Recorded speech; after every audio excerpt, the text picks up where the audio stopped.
What's the deal, y'all? This your man, King Eric, the media assassin, coming at y'all with another video. Subscribe, hit that like button for the boy. So, I want to ask y'all this. I was listening to Big K.R.I.T, new album, Digital Roses, and this joint is the wave, man. And I want to ask y'all is, how come is it that K.R.I.T isn't bigger than how he should be? I remember when I first got introduced to K.R.I.T, when I first heard the country shit, and I thought it was pretty cool. It was a pretty cool song with him and Bun B and Ludacris. But the Vent, that record right there is possibly his best record, man. That record touched the soul. It had a feel good Night Rider vibe to it, and the stuff he was just saying just touched me. Especially when he said, when you're happy, you enjoy the music. When you're sad, you understand the lyrics. That's powerful. And that showed me right there that that brother is going somewhere. And not to mention that he produced his own tracks. And I could tell that he studied Pimp C, he studied Outkast, he studied David Banner, 8 Ball MJG. He studied a lot of the greats. And his projects were always dope. But here's the thing. He came out around the same time of that freshman class. He came out around the time where you had Meek, you had Sci-Hi the Prince, you had Yellow Wolf, Fred the Godson, Mac Miller, Lil B, Kendrick. All these guys came out during the blog era.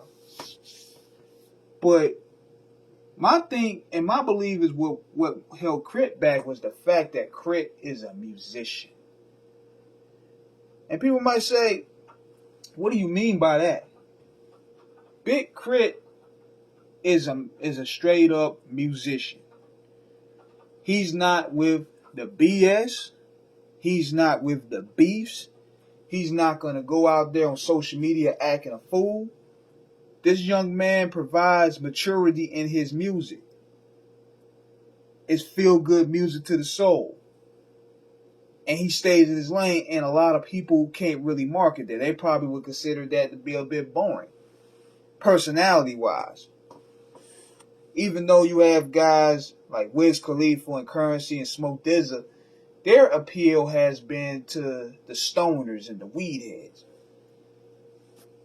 And I believe that if K.R.I.T was from Atlanta, he would have got a much bigger look. I think Big K.R.I.T came out in the wrong era. Because if he would have came out around the time Outkast was bubbling, he would have been a superstar. Because, see, even with Outkast, you don't see Big Boy and Andre acting a fool. You don't see Big Boy and Andre, you know what I'm saying, DDTing thoughts on Instagram. You don't see Big Boy and Andre out there dissing people, starting beefs. We only knew Outkast for their music. And Big K.R.I.T is the same way. He's the same way in a lot of sense. He's not going to really rattle the fence, and he shouldn't. The man is a musician. He's not an actor. The man is a musician. He is not a pop star. He provides feel-good music for the soul. Now, one of my favorite joints was the joint he dropped. I think it was the double album. That joint had rotation throughout the whole year to me. I think it's called K.R.I.T is Here or something like that. I think that's the name of it.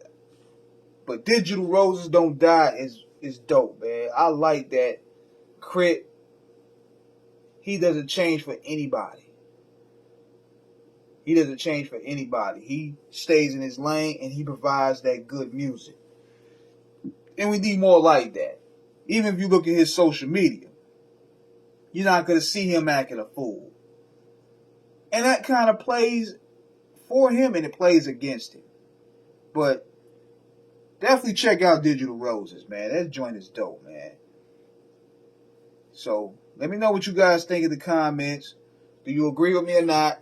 Subscribe, hit the like button, please.